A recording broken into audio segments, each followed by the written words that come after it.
Good morning guys. अब तक हमने सेकेंड यूनिट के फोर्थ चैप्टर कंप्लीट कर लिए हैं जो कि एल्डरली केयर के बारे में थे। अब हम लास्ट चैप्टर स्टडी करेंगे, फिफ्थ चैप्टर जो है caring of infants and children. इस चैप्टर में हम स्टडी करेंगे कि किस तरह के एज ग्रुप होते हैं और बच्चों की ग्रोथ एंड डेवलपमेंट कैसे होती है और उनकी आप केयर कैसे कर सकते हो। फर्स्ट हम देखेंगे एज ग्रुप्स। अगर हम बिगिनिंग से बात करें तो हम इन्फेंट्स की बात करते हैं। इन्फेंट हम किसे बोलते हैं? इसके साथ लिखा हुआ है बर्थ टू 1 ईयर। इसका मतलब ये है, अगर आप इसकी डेफिनेशन देखो,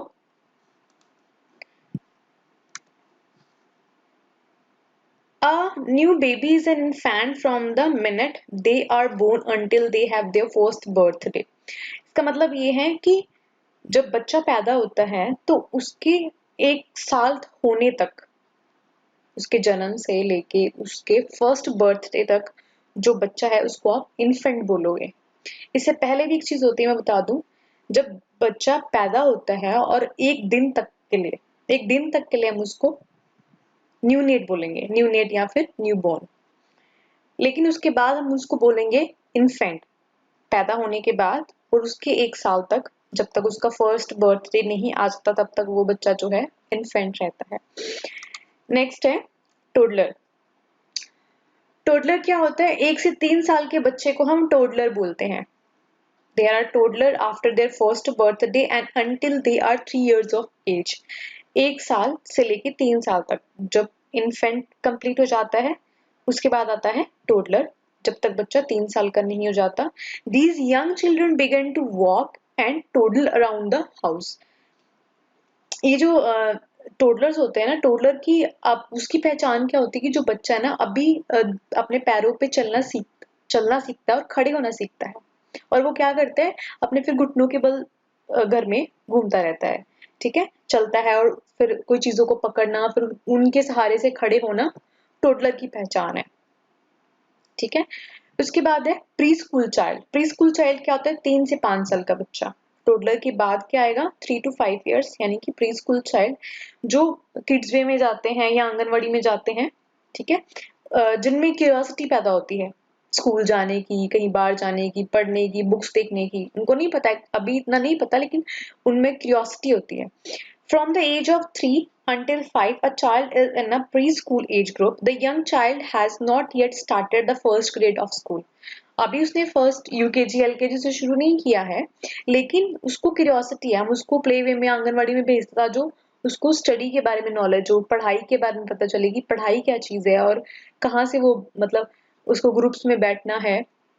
आंगनबाड़ी में जब हम बच्चे को भेजते हैं तो उसके सेम एज वाले बच्चे उसके साथ होते हैं, ग्रुप्स में कैसे बैठना है, फ्रेंड्स कैसे बनाने हैं, इस तरह का उसको एनवायरनमेंट मिलता है। नेक्स्ट है school child, 5 to 12 years। From 5 to 12 years of age the child is considered as a school age child. अब वो स्कूल जाने लग गया है, फर्स्ट ईयर में हो गया है उसका, फर्स्ट क्लास है, फिर सेकेंड है, फिर आगे स्टडी चलती रहती है। इसमें वो धीरे धीरे फिर वो कंपटीशन में आता है, समझ में आता है क्या चीजें मुझे करनी है क्या नहीं। ठीक है, उसके बाद है अडोलेसेंस यानी कि टीनेज। अडोलेसेंस नहीं हम इसको कहते हैं, हम इसको टीनेज ही काउंट करेंगे। ठीक है, 12 to 18 years। लेकिन यहाँ पे मैं थोड़ा सा करेक्ट करूंगी, ये आपकी जो बुक में दिया है उसके हिसाब से है 12 to 15 years तक वो टीनेज में ही रहता है। उसके बाद 16 के बाद है उसकी अडोलेसेंस शुरू होती है। ठीक है, टीनेज में क्या है? The last stage of childhood is adolescence. A boy or a girl is a teenage adolescence from 12 to 18 years of age। जैसे मैंने आपको बताया 15 तक आप उसको टीनेज काउंट करो, उसके बाद आप उसको adolescence काउंट कर सकते हो। इसमें क्या है ना, जैसे अभी मैंने स्कूल चाइल्ड में आपको बताया था कि कंपटीशन की भावना आ जाती है कि मुझे फर्स्ट आना है, मुझे आगे बैठना है, मैं फर्स्ट बेंचर हूँ, कुछ होता है ना बैक बेंचर्स टाइप। तो इस तरह की लड़ाइयाँ, झगड़े, इमोशन समझने लग जाना, गुस्सा, ये सब चीजें उनमें आनी शुरू हो जाती है टीनेज में। लाइक टीनेज में सबसे ज्यादा आप ये लगा लो कि ग्रोथ एंड डेवलपमेंट में सबसे इंपॉर्टेंट पार्ट है टीनेज। ठीक है, टीनेज में चीजें सबसे ज्यादा वर्स्ट और सबसे ज्यादा सही होती हैं, सीखने के लिए सबसे ज्यादा और बिगड़ने के लिए सबसे ज्यादा टाइम जो है वो टीनेज का ही है। क्लियर है? तो इन्फेंट्स जो है 1 साल तक का जो बच्चा है उसको आप इन्फेंट कहोगे, 1 साल से 3 साल के बच्चे को आप टोडलर कहोगे, 3 से 5 साल के बच्चे को आप प्री स्कूल चाइल्ड कहोगे, 5 से 12 साल के बच्चे को आप स्कूल चाइल्ड कहोगे और 12 से 18 साल तक के बच्चे को आप एडोलेसेंस और टीनेज कहोगे। क्लियर है? Next is growth and development of children. Growth and development of children, इस पार्ट में हम ये स्टडी कर रहे हैं कि चीजें क्या चेंजेस आते हैं। जैसे बच्चा बड़ा होता है ना, आप क्या चेंजेस देखोगे, और अगर आपके घर में कोई छोटा बच्चा है, आपकी खुद की फैमिली में या पड़ोस में रिश्तेदारों में, तो आप उसमें चेंजेस देखना। एंड इवन आप देखते ही हो, ऐसा नहीं है, आपका कोई फ्रेंड सर्कल में कोई ना कोई बच्चा आपके आसपास होता ही है। अगर हम इन फ्रेंड्स की बात करें, learn how to trust others, they are not yet able to do anything for themselves, मतलब खुद से कुछ नहीं कर सकते। इन्फेंट है ना, अभी खुद से कोई चीज उठा नहीं सकता है, उठा लेगा तो उसको मुंह में डाल लेगा, उसको नहीं पता ना ये चीज हार्म कर सकती है या नहीं कर सकती। They depend on others to feed them and to keep them safe. उनको खाना खिलाने के लिए वो अपने पेरेंट्स पे डिपेंड है, अपनी मदर पे, अपने फादर पे डिपेंड है। वो उनको सेफ रखने के लिए भी वो अपने पेरेंट्स पे डिपेंड, उन्हें नहीं पता प्रेस लगी है तो प्रेस जो है वो गर्म है, उससे उनका हाथ जल जाएगा, या कोई ऐसी चीज है जो उनको हार्म कर सकती है। सीढ़ियों से नहीं उतरना, उनको नहीं पता ना वो डेंजरस चीज है। तो कहने का मतलब कि they are learning how to trust. Trust वाली बात यहाँ पे ऐसे आती है कि बहुत सारे बच्चे ऐसे होते हैं, 60-70% बच्चे ऐसे होते हैं जो किसी के पास नहीं जाते। They don't like to know, अपने पेरेंट्स के बिना वो किसी के पास नहीं बैठेंगे, किसी को खाने की कोई चीज नहीं देंगे। इस तरह का उनका नेचर होता है, क्योंकि वो अभी अपना ट्रस्ट बिल्ड कर रहे हैं, वो नहीं जानते तो उनको नहीं पता ना कि उनके लिए वो एक आउटर इन्वायरमेंट है। क्लियर? इसके बाद है toddlers, begin to take care of themselves and do things on their own. अब टोडलर्स थोड़ा क्रिएटिव होने शुरू हो गए हैं। अब उन्होंने क्या कर दिया कि अब खुद से अपनी केयर करना शुरू कर रहे हैं। वो करते नहीं, मैं ये नहीं कहूंगी कि वो करते ही हैं, लेकिन हाँ वो शुरू करते हैं। And do things on their own, खुद से जिद करते हैं कि मुझे चम्मच से ही खाना है या मुझे ग्लास से ही पीना है ना, इस तरह की चीजें हो गई। या फिर कोई चीज है मेरे हाथ में दो, बच्चों में नेचर होता है कि नहीं मेरे हाथ में दो, मतलब पेरेंट्स का भी एक हाथ होता है साइड में लगा सपोर्ट के लिए, लेकिन नहीं, उसको चाहिए कि मेरे हाथ में वो चीज होनी चाहिए। They learn to control themselves, proper अपने पैरों पे खड़ा होना, जब उसका दीवार का सहारा लेके या वॉकर का सहारा लेके या किसी चीज का सहारा लेके वो खड़े होने की कोशिश करते हैं। And they learn how to walk around, feed themselves, खुद से खाने का। आपने देखा होगा बहुत बच्चे थोड़ा जिद करते हैं कि नहीं मुझे खुद से ही खाना है, मेरे हाथ में स्पून दो या मेरे हाथ में कटोरी होनी चाहिए, मेरे हाथ में ग्लास होना चाहिए, इस तरह से। Use the toilet and control their own behaviour. फिर उनको धीरे धीरे, जैसे बीइंग अ पेरेंट्स या बीइंग अ केयर गिवर, हम उनको सिखाते हैं कि आपको टॉयलेट कैसे यूज करनी है, हम उनमें वो आदतें जो है ना वो बिल्ड हमने करनी है, हमें उनको सिखाना है। हो सकता है वो हमारे पे डिपेंडेंट हो भी टॉडलर एज में जाके, बट नहीं भी हो सकता है कि वो खुद से भी कर सकें। ठीक है, क्योंकि अब उनका जो बिहेवियर है वो चेंज हो गया, वो खुद से चीजें करने में इंटरेस्टेड है। And control their own behaviour, वो खुद को अपने बिहेवियर को कंट्रोल करना धीरे धीरे सीखते हैं। उसके बाद है preschool children, start to act with the purpose and a goal. अब धीरे धीरे जो प्री स्कूल है ना उनमें इंटरेस्ट हो जाता है कि नहीं मुझे स्कूल के नाम पे, जैसे स्कूल की हम बात करते हैं, किड्स प्ले की बात करते हैं, तो उनमें एक इंटरेस्ट जागता है कि मुझे जाना है। ठीक है, कई बच्चे रोते हैं कि मुझे नहीं जाना, लेकिन बहुत सारे बच्चे जो है वो खुश भी होते हैं, वो इस तरह की गैदरिंग में जाके जहाँ पे उनको बहुत सारे टॉयज मिलने वाले हैं, यहाँ पे उनके लिए कोई प्ले होने वाला है, इस तरह की चीजों में जाके वो ज्यादा इंटरेस्टेड हो जाते हैं। तो वो लोग पर्पसली जाते हैं वहां पे। They begin to feel happy about what they can do, जैसे मैंने बताया ना, क्योंकि उनके मन में ये चल रहा है कि वहां बहुत सारे टॉयज हैं, झूले लगे हुए हैं, तो वो चीजें सोच के इमेजिन करके वो लोग खुश हो जाते हैं। This age group is afraid of being punished and rejected, उनको बुरा भी लगता है कि उनको कोई पनिश करे, जैसे मैम कह देती है कि हाँ अब तुम्हारी पिटाई होगी, तुमने ये कर दिया या तुमने गलत कर दिया, किसी बच्चे को मारा, ये वो। थोड़ा बहुत डरते भी हैं, ऐसी बात नहीं है, अपने पेरेंट्स से भी कई बच्चों को बहुत डर लगता है। एंड रिजेक्टेड फीलिंग भी आती है कि कभी कभी कह देते हैं ना कि मैं, अगर तुम ये काम नहीं करोगे तो मैं तेरे भाई को दे दूंगी या दे दूंगा, या तुम्हारी सिस्टर को दे दूंगा, तो इस तरह की फीलिंग की नहीं मुझे प्रायोरिटी मिलनी चाहिए, मेरे भाई बहन को ना मिले, इस तरह की रिजेक्शन का उनको डर रहता है प्री स्कूल चिल्ड्रन में। उसके बाद है स्कूल एज चिल्ड्रन। अब 5 साल कंप्लीट हो गए, अब स्कूल जाना शुरू कर दिया, वांट टू बी कॉन्फिडेंट, अब वो थोड़ा सा कॉन्फिडेंट हो गए हैं। ठीक है, they want to do well in school, अच्छा करना चाहते हैं, जैसे मैंने बताया कि वो कॉम्पिटिशन्स पे आ गए हैं। फर्स्ट उनको पता लगे कि रिवार्ड क्या चीज़ होती है, फर्स्ट पोजीशंस क्या होती हैं, फर्स्ट सेकंड आना क्या चीज़ है। They try very hard to please their teachers and their parents.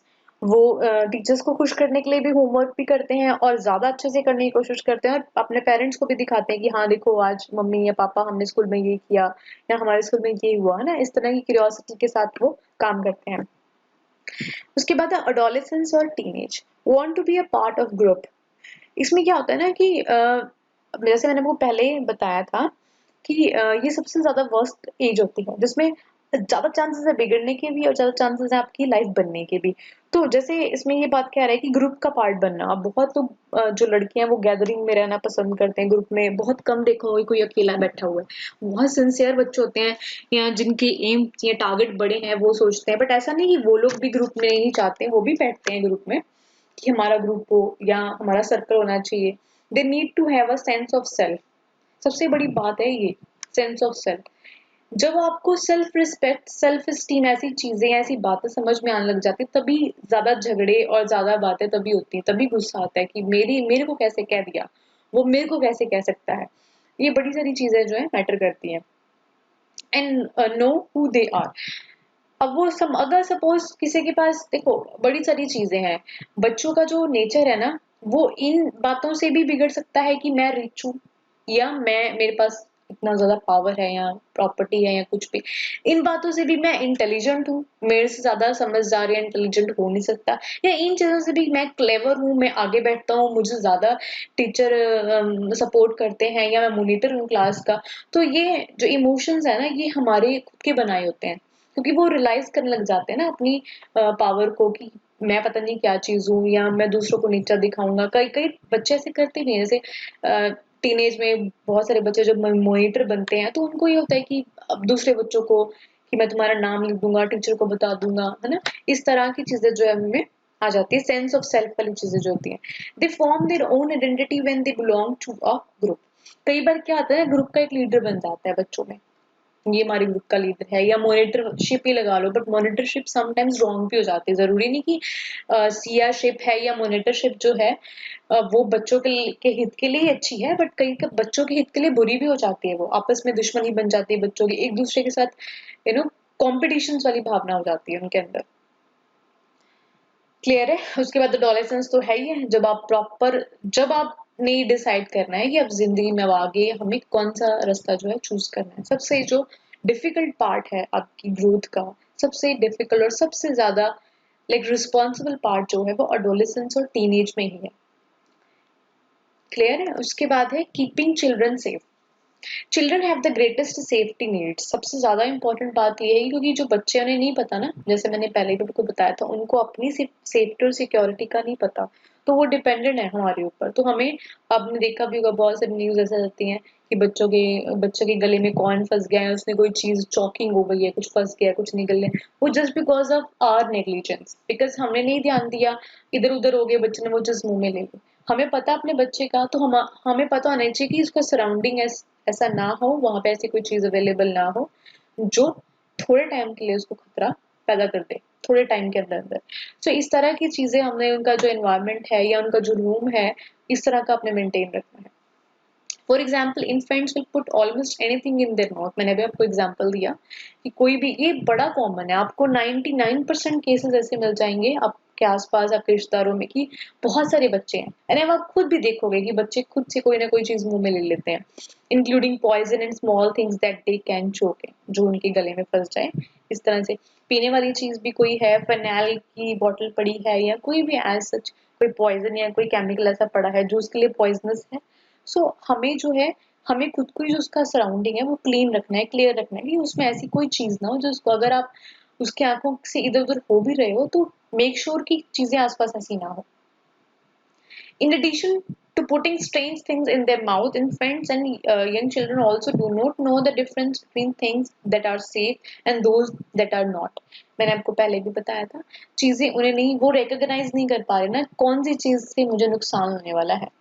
ठीक है, इतनी समझ और बुद्धि नहीं है अभी उनमें। तो वही बात मैं दोबारा से रिपीट करूंगी कि सराउंडिंग जो है आपका क्लियर हो। प्रेस लगी नहीं छोड़नी। पहली बात तो प्रेस आपने कवर करके वैसे ही अपने दराज में या अपने अलमीराज में या अपने कबर्ड्स में रखनी है। ठीक है, ऐसी ऐसी चीजें, कोई ऐसा इंस्ट्रूमेंट है जैसे सीजर हो गया, नाइफ हो गया, ये तो बहुत ज्यादा ही आउट ऑफ मतलब बच्चे के रीच में होनी ही नहीं चाहिए। ठीक है, और इसके भी आपने प्रॉपर कबर्ड्स या ड्रॉर होने चाहिए जिसमें आप चीजें फिट करो और उसको फिर लॉक करता जो बच्चा, क्योंकि बच्चा जो है ना मेंटालिटी भी तो वो लर्निंग फेज में है, तो वो एकदम शरारती वाले पॉइंट पे भी होता है। समटाइम्स वो जिद भी कर लेता है उस चीज को लेने की दे, तो वो नजरों से भी दूर होनी चाहिए।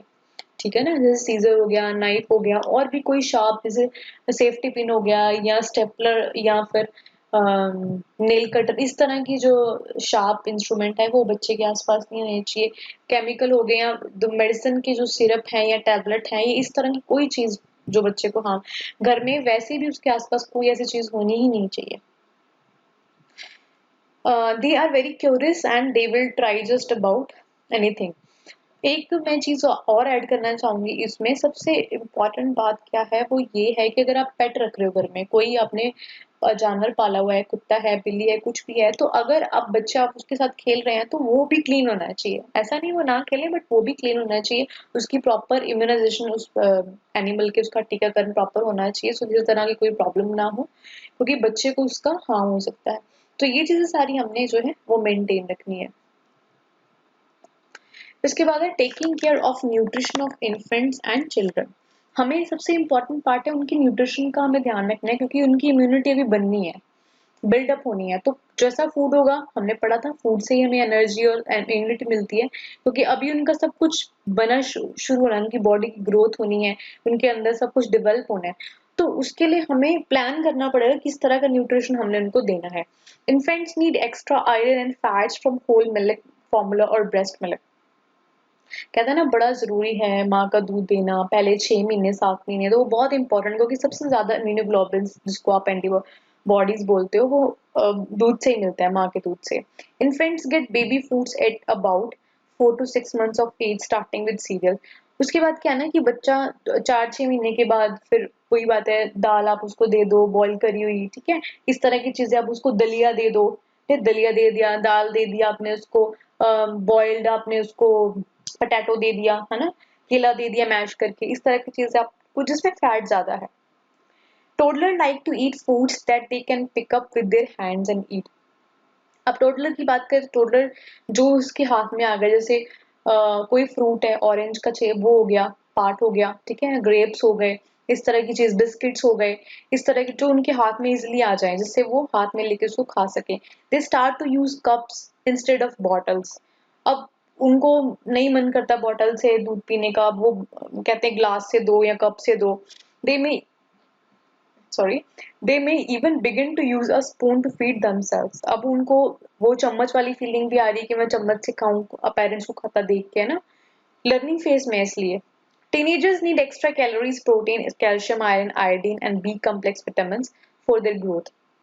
बिकॉज क्या है, अब वो स्पोर्ट्स में भी पार्टिसिपेट कर रहे हैं, एक्स्ट्रा करिकुलम में पार्टिसिपेट कर रहे हैं, रनिंग करते हैं, वॉक करते हैं, एक्सरसाइज करते हैं, तो इस तरह की एक्टिविटीज में जब वो पार्टिसिपेट करते हैं तो they need extra calories, extra protein, extra everything. तो उस हिसाब से हमें उनका जो डाइट है, जो न्यूट्रिशन है, वो हमें प्लान करना है।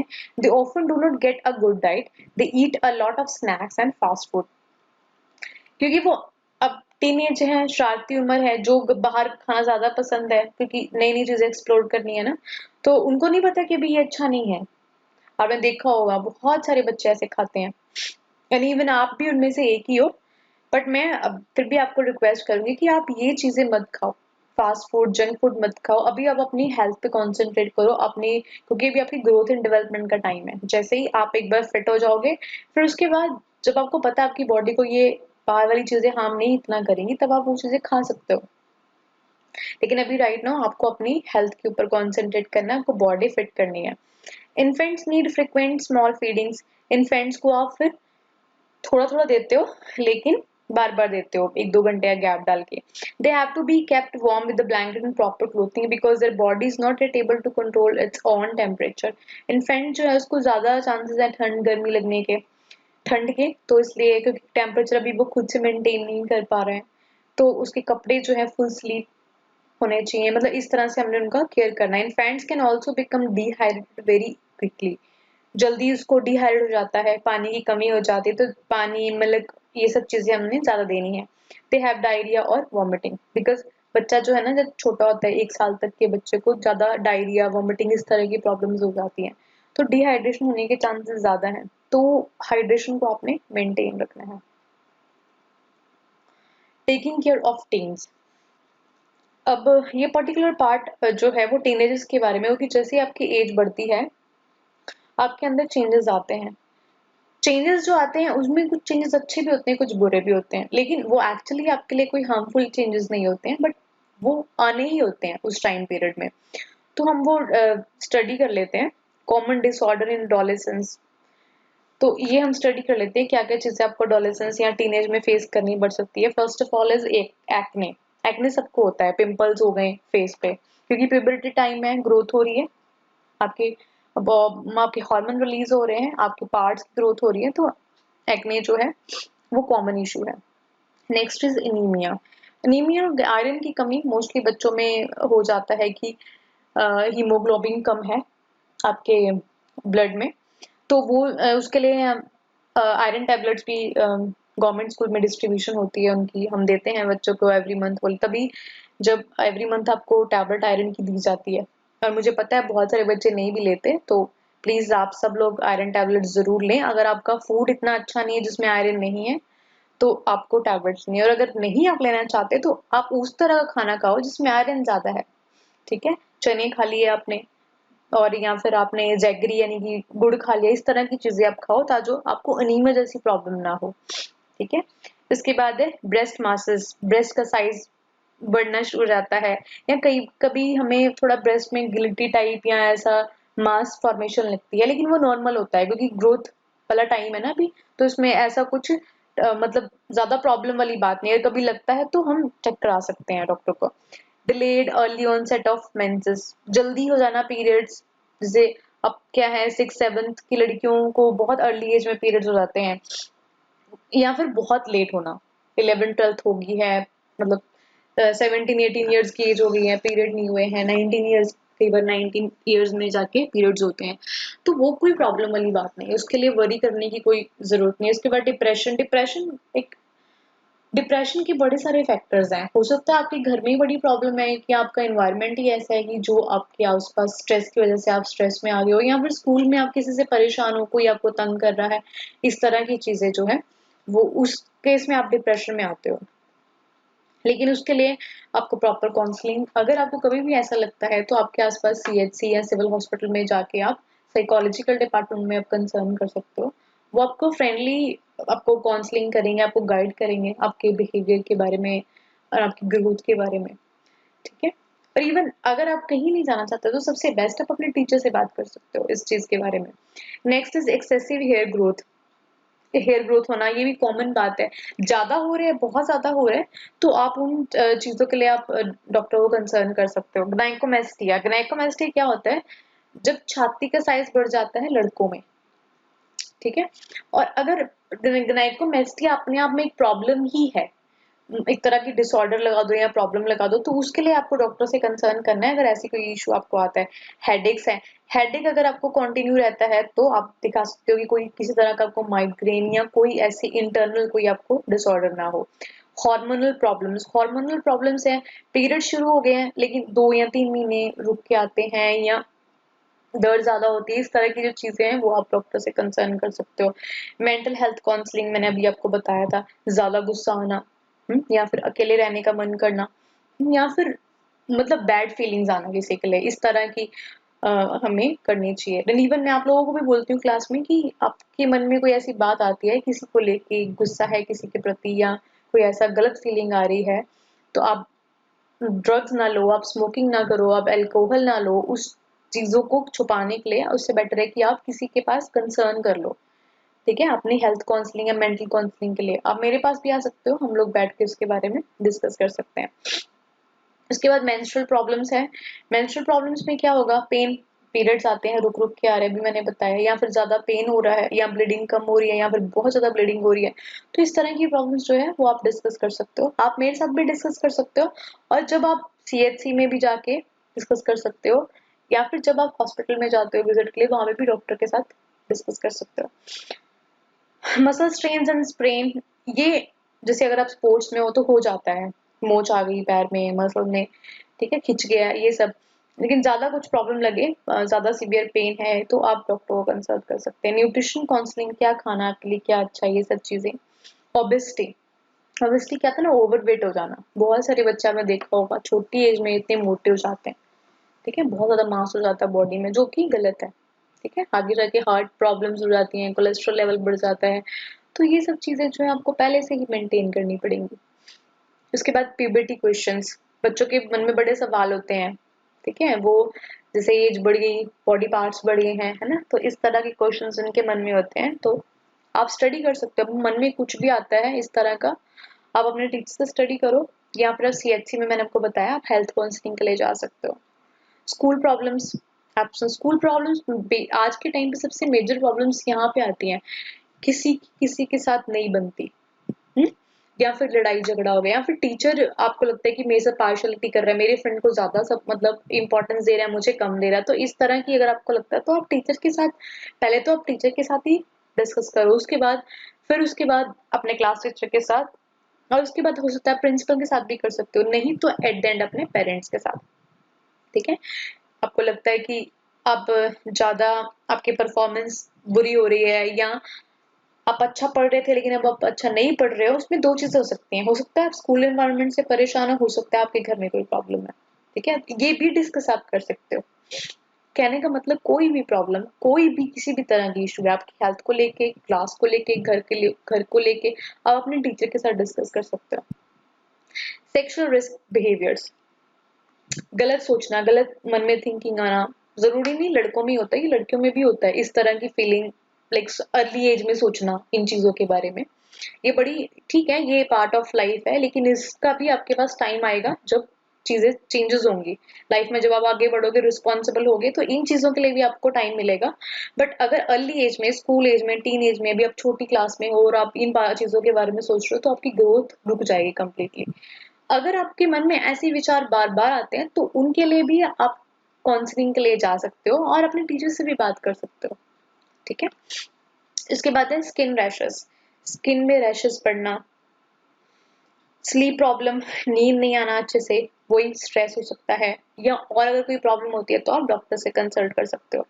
इसके बाद है सोर थ्रोट्स, गले में पना सा गिरना, या गले में दर्द रहना, या खिचखिच सी फील होना। स्पोर्ट्स इंजरी, ये तो कॉमन ही है, सबको हो जाती है जब आप स्पोर्ट्स स्टूडेंट हो।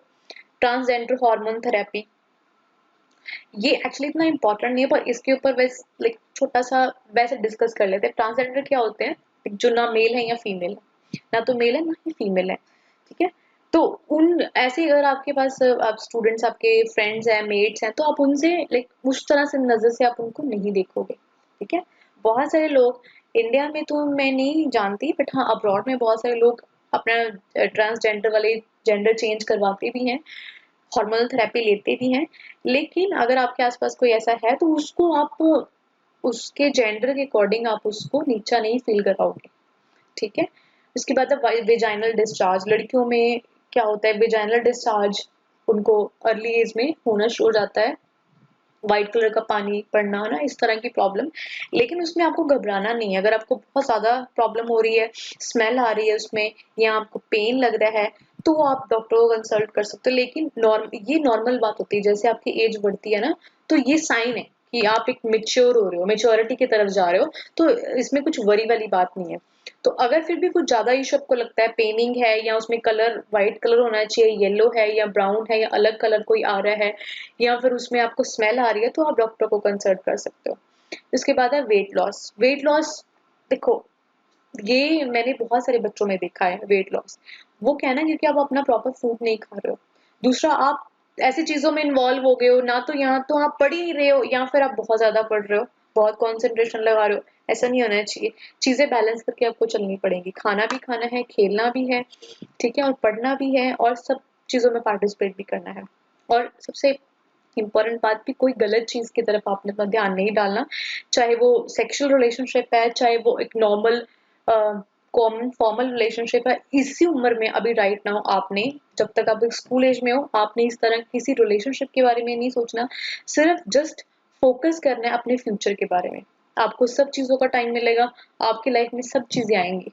सो जस्ट वेट एंड वॉच, उस मोमेंट का आप वेट करो और देखो कि वो चीजें कैसे आपके लिए सामने आएंगी। बट उसके लिए आप हरी मत करो, जल्दी मत करो और अपनी लाइफ को स्पॉइल मत करो। Adolescence is a time of physical maturity and the teens develop powerful emotions. जो मैंने आपको पहले भी बताया था कि टीन जो एडोलेसेंस होती है ना, 15 साल 16 साल की जब आप एज में जाते हो, 10th पार कर लेते हो, उसमें सबसे ज्यादा आपके अंदर फिजिकल मेच्योरिटी आती है। बड़े दाढ़ी आनी शुरू हो जाती है, बाल बढ़ने शुरू हो जाते हैं, आपकी बॉडी का आकार बढ़ जाता है। And teens develop powerful emotion, तब उनमें इमोशन स्ट्रांग हो जाते हैं। किससे गुस्सा करना है, कितना लेवल तक का गुस्सा करना है, किससे नाराजगी रखनी है, इस तरह का अपनी बात को आगे रखना, अपनी बातों के लिए लड़ना, इस तरह की उनकी मेंटालिटी हो जाती है। And rapid changes in ways of thinking, जैसे मैंने बताया ना, सोचने की तरीका बदल जाता है। सोचने का बड़ा, इसमें बड़ी सारी चीजें हैं, फैक्टर्स बड़े रहते हैं। अच्छा सोचना, बुरा सोचना, पॉजिटिव सोचना, नेगेटिव सोचना, किस तरह की वो मतलब सोच उसकी किस तरह से चेंज होगी। अब अपने आसपास अपने फ्रेंड सर्कल को देख लो, हर बंदे की सोच अलग है। कोई शरारती सोचता होगा बट कोई नहीं सोचता, कोई सिंसियर होगा, कोई डिसेंट है, कोई रिजर्व है, कोई बहुत ज्यादा बोलता है, कोई चुप रहना पसंद करता है। सोच के ऊपर डिपेंड है। Physical and emotional changes take place at this stage. They also face pressure at school and home which complicate their health problems. जैसे मैंने आपको पहले भी बताया कि इन्वायरमेंट भी बहुत ज्यादा आपके ऊपर अफेक्ट करता है। आपका आपको कोई स्कूल में प्रेशर कर रहा है, किसी फ्रेंड, कोई आपके आसपास आपका कोई ऐसा फ्रेंड है जो आपको टॉर्चर कर रहा है, या आपसे ज्यादा पावरफुल है फिजिकली भी, और आपको लगता है कि उससे आपको कोई हार्म हो सकता है, या फिर कोई टीचर ऐसा है जो आपको टॉर्चर करता है, या आपको पार्शलिटी कर रहा है, आपको नीचा दिखाता है, या आपको ज्यादा तंग करता है, या फिर आपकी फैमिली में आपके पेरेंट्स की नहीं बनती है, घर में कोई ऐसी प्रॉब्लम है, या आपको ही दबाया जा रहा है, बार बार आपको ही सुनाया जा रहा है, किसी बात के लिए कहा जा रहा है। तो इस तरह की जो प्रेशर है आपके ऊपर जो आते हैं, जो आपकी हेल्थ प्रॉब्लम्स को खराब करते हैं। मैं ये तो नहीं कह सकती कि वो प्रेशर हमें रोकने पड़ेंगे, हो सकता है वो प्रेशर जो है कहीं कभी कभी वो प्रेशर जेन्युइन भी होते हैं, बट आपका सोचने का तरीका है कि आप उन प्रेशर को पॉजिटिव ले रहे हो या नेगेटिव ले रहे हो। चीजें हर किसी के परिवार में सही नहीं होती हैं, और चीजें हर स्कूल में भी सही नहीं होती हैं, ठीक है ना। ये जो चीजें, आप कोई आपका फ्रेंड है या कोई मेट है आपको प्रेशर डाल रहा है, तो ये हर जगह ही है, बट आपको उसको पॉजिटिव लेके उसके अकॉर्डिंग एक्शन करना सीखना चाहिए, ठीक है। तो मैं इन चीजों से आपको सिर्फ ये बताना चाहती हूँ, जो चेंजेस हैं ये हर किसी की लाइफ में कॉमन है। लेकिन अगर आपको कहीं किसी लेवल पे सिवियरिटी नजर आती है, या लगता है कि वो मेरे लिए डेंजरस है, या मेरी लाइफ अफेक्ट हो रही है, या मेरा खुद का अपनापन अफेक्ट हो रहा है, तो आपको वो किसी से डिस्कस करना है। चाहे वो मैं हूँ, आपकी टीचर है, आपके पेरेंट्स हैं, चाहे वो कोई भी हेल्थ वर्कर है, आप डिस्कस कर सकते हो जो भी प्रॉब्लम आपके लाइफ के रास्ते में आती है। क्लियर है। इसके साथ हमारा ये चैप्टर कंप्लीट होता है। आपको समझ आ ही गया होगा कि आपने बुजुर्गों की कैसे केयर करनी है और बच्चों को कैसे आपने, ये बड़ी छोटी छोटी बातें हैं जिसके लिए हमें, ऐसा नहीं है कि हमें कोई प्रोसीजर सीखने की जरूरत है। ये ऐसी बातें हैं जो बिना कॉमन सेंस और अंडरस्टैंडिंग की बातें हैं। कोई आपको इसके लिए कोर्स करने की जरूरत नहीं है, सिर्फ आपके माइंड में होनी चाहिए कि मुझे इतना केयर, आपको जरूरी नहीं कि आप हॉस्पिटल में ये चीजें कर सकते हो, अपने घर में, फैमिली में, अपने रिश्तेदारों में, अपने फ्रेंड सर्कल में भी ये चीजें मेंटेन रख सकते हो। इसके साथ हमारा सेकंड यूनिट कंप्लीट होता है। और अगेन मैं फिर से आपको रिक्वेस्ट करूंगी कि आप अपना ध्यान रखें, घर पे रहें, सेफ रहें और हेल्दी रहें, अच्छा खाना खाएं और सोशल डिस्टेंसिंग को मेंटेन भी करें। Thank you so much, have a nice day.